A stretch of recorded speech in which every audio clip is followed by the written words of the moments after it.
안녕하세요. 전파과학사입니다. 냄새는 생존의 중요한 감각입니다.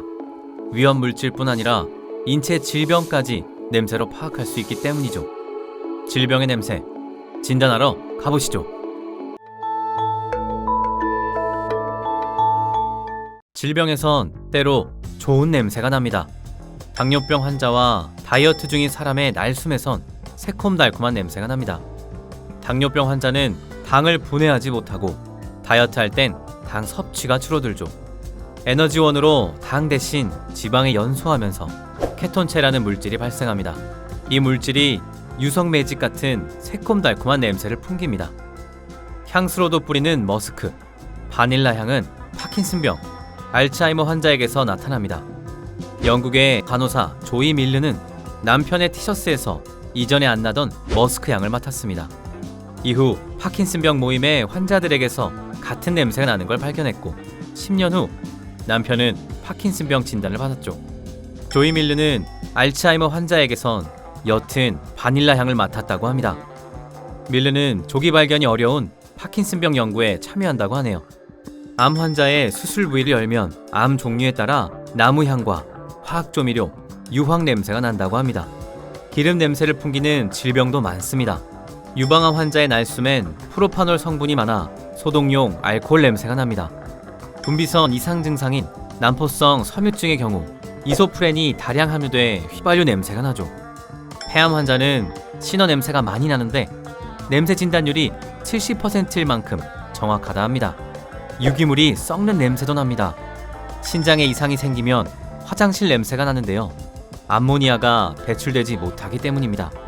간 질환의 경우 노폐물이 해독되지 못해 달걀 썩는 냄새, 똥냄새가 납니다.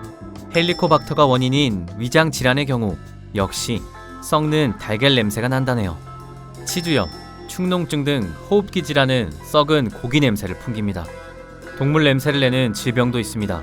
조현병의 경우 도파민 관련 효소 이상으로 헥사노익산이란 물질이 발생합니다. 이 물질 때문에 희미한 약 냄새가 난다 합니다. 후각은 인체에서 가장 처음 발달한 감각입니다. 생명을 유지하는데 가장 먼저 필요했던 감각인 것이죠. 진화를 거쳐 후각은 우리 몸의 최일선 파수꾼이 되었습니다.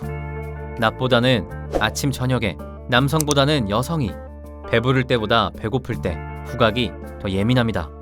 시각, 청각 등 다른 감각과 달리 훈련으로 더 향상될 수 있지만 후각이 둔한 고령층은 질병, 조기 사망 가능성이 높죠. 뇌 속 냄새 분석 부위인 후각신경구는 기억과 감정을 담당하는 해마, 편도체와 가까이 있습니다. 후각은 기억을 소환하는 가장 강력한 감각이죠. 게다가 후각 수용체는 코 속에만 있지 않습니다. 온몸의 피부와 심장, 간, 폐 등 장기에도 퍼져 있습니다. 질병의 냄새를 맡을 뿐 아니라 온몸으로 외부 독소를 감지하는 것이죠. 전염병의 냄새는 어떨까요? 흑사병은 사과 썩는 냄새가 났다 합니다. 코로나19 바이러스는 후각을 아예 마비시키기도 하죠. 특정 감각 하나로 질병을 완벽히 진단하거나 막을 수는 없습니다. 다만 감각은 언제나 우리를 지키기 위해 발달해왔고 계속 발달해 갈 겁니다. 더 흥미로운 과학 콘텐츠로 찾아뵙겠습니다.